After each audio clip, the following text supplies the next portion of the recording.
Yaani unategemea ukinizalau mimi nikuheshimu, usinipende mimi nikupende, usinisikilize mimi nikusikilize, uishi na mimi vibaya mimi niishi na wewe vizuri.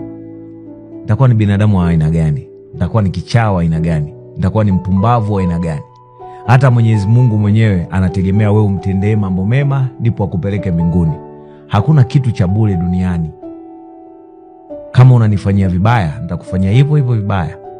Ukiona nimebadilika, jua kuna tabia umenifanyia ambazo kaisi sintazijua, nimeshazijua.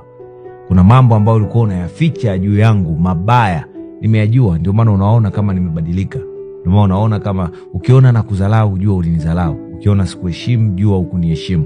Ukiona naishi, yani mimi naishi na watu vile unavyokuja ndivyo ninavyokupokea. Hakuna namna unaweza ukaja kwenye maisha yangu kwa ubaya mimi nikawa mzuri kwako. Mimi ni mbaya zaidi ya wabaya wenyewe.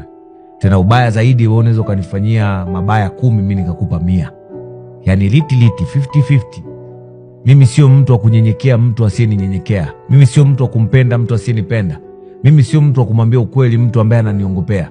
Niko hivyo yani.